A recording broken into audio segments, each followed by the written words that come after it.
What I'm trying to say is all of you who are dealing with the college process now, please take a deep breath. Yes. Let yourself know that your kid ends up where they're supposed to be.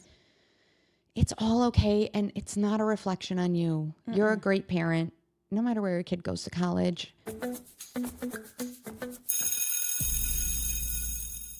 Okay. Welcome back to Dismissed. You guys, thank you so much for watching our first three episodes. 3. Oh my gosh. We got so many more views than we thought we would get. It's not just our 4 friends. Thank you so much for watching, commenting, liking.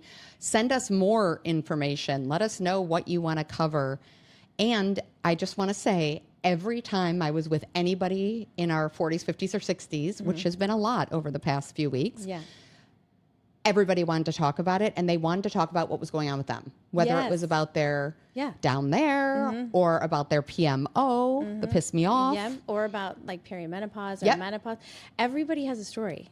Everybody. And we are all dying to talk about it like we were. Yeah. So I'm super like happy. Everybody wants to talk about it. I'm just like, we're just going to keep doing this. Yes. I hope people keep listening because we're loving seeing your feedback and having these conversations. This is what we wanted. Yes, 100%. Oh, I'm so excited. Okay. So today we are going to talk about for some of the younger audience too, it's college prep. Basically, we think about taking care of our kids, getting their lists together, making sure they get into the school they want to get into, all that stuff. And we aren't thinking about us. Do you want to talk about what you did to prep? Okay. Let me tell you what I did originally. A friend, a mom friend that I met in high school created a list of the things that her child took while she went to college. So I took that list and created my own list and along with my daughter, we created a list together of all the things that she would need, which was great. We did all of that. But then on my side, to take care of myself, I also went into therapy to help me with the separation anxiety of everything. So I feel like it's a twofold thing. You're so excited for them and you want them to go on this adventure, but at the same time, it's hard. It's hard on the parents and it's really hard on the mom. It's really hard. It's really hard. And it's still hard. I have a junior in college and it's still hard. It's still hard to leave. And I said this in a previous episode, it's harder on me the second year than it was the first year. Yeah, you said that. So I luckily had you a year ahead of me with your daughter, as we said in the first episode. And so that helped me. And I did plan. I think I got a step up because I listened to you. So I started going to mindfulness a couple years before then, but about a year before, a mindfulness coach. A year before that, I started really focusing on setting up my life for what that was going to look like when my daughter went to school. That's what it is. It's setting up your life for after they leave. And nobody, I know my mom didn't talk to me about this. Like my friends told me what it would be like, getting her ready and and what it's going to be like when you move her in and blah, blah, blah, blah, blah. But nobody told you to set up your life and figure out what you were going to do with all of that time and all of that empty space. Yep. And I think there's only so much you can prep. True. So what I did was I did this mindfulness coach. Then I also started to teach Maj at the Leaky Club, where we work out and play Maj. I was looking to create community for myself outside of my current group and looking for somebody who wasn't so focused on my daughter and or didn't know me from being a mom to my daughter. That's it too, because you are so used to being around all the people in your life are these mom friends or friends that know you as your daughter's mom. And you have this community of people because you grew up with them too, that were maybe in elementary school, maybe some of them were in high school. And then all of a sudden, you don't really have, you do have your select few, which we'll talk, we're going to talk about friends later. Yep. Another episode. Friends. But you have that community, and I feel like you just wanted to, especially in your case, you just wanted to be in a space where people didn't know you as your daughter's mom. Right. You know? And to help me. Yes. So I did do that. That worked out very well. We've talked about the Mahjong community before, Yes. that it has many decades involved. I love the game of Mahjong. We're going to do at least a little bit more talk about Mahjong. And it got me to spend more time with you too, because you learned how to play.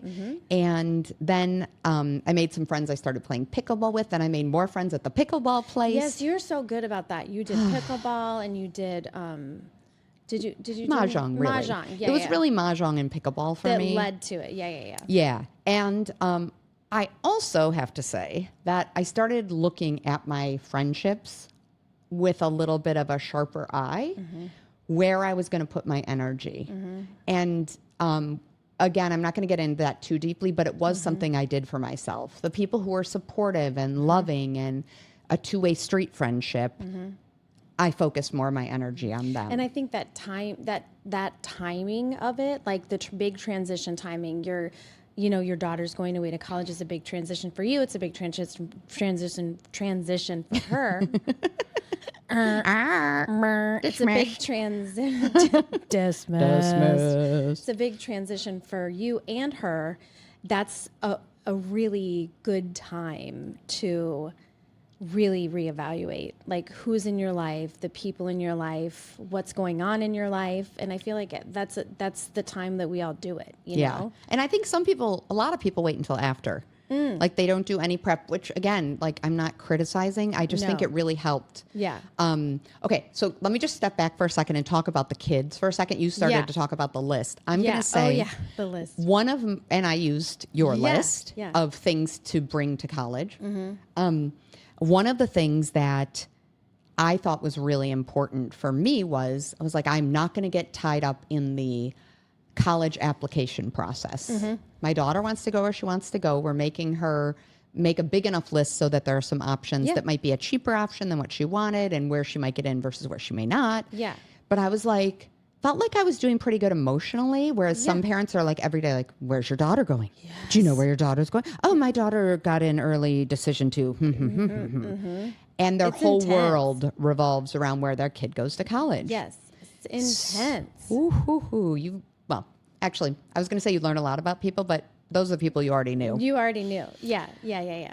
But I made it really well, except my daughter, I made it long time, being kind of cool and collected. You did. Internally and externally. You did. But my daughter applied to a lot of West Coast schools that don't come out until really a month late. after. I knew you were going to say you that. You did? Yeah, because I remember that time, and you were like, you were so fine. But then towards the end, I could tell you were like, come on. I was twitching. Yeah. My daughter was twitching too. I would too. Yeah. All of her friends are getting, and she did get into some places, but they were all her like safety or places we made her apply to. Right. And when the California schools started dropping, she got into her first California school at a dance competition. Yes. And she ran out and told me, and we jumped up and down. So fun. And this other dance mom, took a video of us. And didn't know her, but she was like, give me your text. I'm going to send you. I caught it all on video. That is so fun. So she didn't end up going to this school, but it was the first California. And we were both like, she was like, I'm going to school in California. And I was like, you're going to school in California. And then it was still rough waiting for the one she actually wanted. So, and so the day she got into where she ended up, she pressed the button. And there was like no in between page. So she was like, as she was walking down the stairs, she's like, I got in. Like she thought she was pushing. She was like, right. That's so hilarious. After all that, it was sort of like, oh, okay. And then it was like, oh my God, great. That's so funny. And so anyway, what I'm trying to say is all these people all of you who are dealing with the college process now, please take a deep breath. Yes. Let yourself know that your kid ends up where they're supposed to be. It's all okay. And it's not a reflection on you. You're a great parent, no matter where your kid goes to college, and it all works out. Yes. And I think too, like it is their journey. So and there's so many options out there. Like, I think that's the difference, especially coming from Chicago. the city high school situation is absolutely nuts. Yes. And you apply to the school you want to go to, and that's the only school that you For high can school. go to for high Yes. school, that you can go to. And other schools don't take other people's tests, and you test private, you test Catholic private, you test public, you test independent. Like it's a racket. So coming from that situation and then going on the college process, it's lovely because there are a million different schools that you can apply to. And on our end, the high school that my daughter went to, they wanted all of their seniors to apply to at least 15 schools, which is ridiculous. 15's a lot. That's silly. You feel get like to the that's point too after much. like 3 where you're like, do I really even want to go there? Do I really even want to do this? And so she ended up applying to only 11 because literally by the time we got to 4, she was like, and a lot of the technology and stuff makes it very easy. But, by that time it's kind of fun because you're just like, oh, what about this school? And we had visited a ton of schools. But it's a fun process to go through. And it is, if you make it fun and you realize that this is like something that they're choosing and you're supporting and there's a million different options, you can make it fun. It doesn't have to be super intense. It really doesn't. No. And it really, to be quite honest, it doesn't matter where you go to college. I have a whole thing with college anyway, but Yes. like what? Yes. But also I didn't have a college experience that was that great. It was okay, but I think I just had a lot of stuff come up then, and it just wasn't. My daughter's having, she rushed, and she's in student having government the time of her life. The typical college experience. Yeah. So, okay. So having said that, I wanted to say one more thing about Yes. my daughter specifically. Yes. Because we have only kids. Yes. And we're an emotional family on our end. Yeah, oh. And so she knew I was doing all this prep, and her dad was trying to figure out how he was going to manage without her and all of that. And cute. one day she was like, are you and dad going to be okay without me? That's really And sweet. It made me Yeah. sort of gasp. And then I was like, I thought I was showing her look at all this stuff I'm doing to set up. Yeah. And I was, but she saw it as, are you guys going to be okay? Yeah. And I was like, oh, honey, we're going to be fine. Right. And we were married 11 years before we had you. Right. Yes. And we're going to be fine. Yeah. Yes. But it's a transition. And I'm is. just acknowledging it and trying to talk about it. I don't know. Was that the right way to do it or not? I don't know. I think it was. I think you were really open with her. I think that's a good way to be. You do? Yeah. Unlike my daughter she was just like, bye. I'm Was she out. really? She was so excited. So excited. No, she went to a school where she didn't know anybody, and she was ready to go. And she just jumped in, had the best time, still is having the best time, and loves it. She's had so many different experiences, and it's been great. It's been great, and that's what you want. Yeah. It's those kind of things. I mean, my mom says my nanny, my grandmother, Yes. told my mom this, and my mom tells me this often. She's like, you know what? You teach them to be independent, and God damn it, they do it. Oh. And it's so true. They absolutely do it. I'm going to take a deep breath on that one. Yeah. This is what we wanted. Yeah. We wanted them to go out and thrive. We did. They're thriving. Both our kids are thriving. Yes. Yes. Praise the Lord. Yes. Yes. Or whoever you worship. And Yeah. You teach them to be independent, and God damn it, they do it. And it's amazing. And no matter what your child's journey is, if it is college or if it is the workforce or if it's a trade or anything like Right. that, it is obviously you're supporting them through that Right. the whole entire time, but it is a transition for them and for you. And it's something that needs to be acknowledged. Nobody talks about it. no. My last message on college prep, though, is everyone's going to be fine. Your kids are going to be fine. You're going to be fine. Take a deep breath. Chill out. Don't listen to other people. No. Okay. Now back to PMO. And don't have any rage.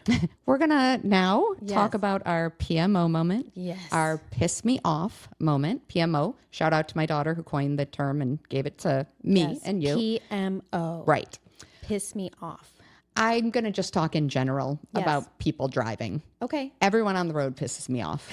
Everyone. No, I'm not joking. Like, I understand that though. Why are people, hey, I'm hitting the balloons behind me. If you're listening, amazing. there's a huge balloon wall full of peach celebratory balloons. Yes. I'm hitting them by mistake. I just get road rage to another level in perimenopause. Is it immediately when you get in the car? It's immediate. Oh, so you get in the car and you ready. I'm ready. I'm like, I'm mad at anybody driving too fast, too slow. Okay. Don't turn their signal on. And I'm using swear words like, oh yeah, don't, do. Yes. Like I know better. And I catch myself and it goes against self-regulation and mindfulness. I love that you use the term self-regulation because that's amazing. It really helps. That's really. Just not in the car. Just not in the car. Nope. And here's the thing is that we live in a city. So there are crazy drivers. Like they are nuts. They do all different things that you wouldn't do in a regular scenario. Like I go home to see my family in small town Indiana and literally like, it's just like, you just mosey down the street. True. You stop at the stop sign. You don't ever go around anybody. Like you're not running a yellow, like none of that. Nobody's turning on right. And when it's right on red. Really? Oh no. So here all the rules are way different. It's a shitstorm. It here. Is. It's a free for all. So it's I understand. Me first. Yes. And okay, so that's my PMO. We're going to wrap up. Please join us again on Dismissed and please comment. Tell us, like, subscribe, comment, and tell us what you want to talk about or what you did to help prep for your kid going to college for either your child or for you, how you dealt with it. Yeah. And you can follow us on our socials, TikTok, Facebook, Instagram, and YouTube at The Dismissed Podcast. And you can shoot us an email at thedismissedpodcast@gmail.com. In the meantime, you're dismissed. You're dismissed. The best part of building this community is connecting and engaging with you, the listeners and viewers. We want this to be a conversation, so we want to hear from you. You can reach us on all the socials at The Dismissed Podcast. That's Instagram, Facebook, TikTok, and YouTube. And if you want to email us, send it to thedismissedpodcast@gmail.com. We hope to hear from you. You're dismissed.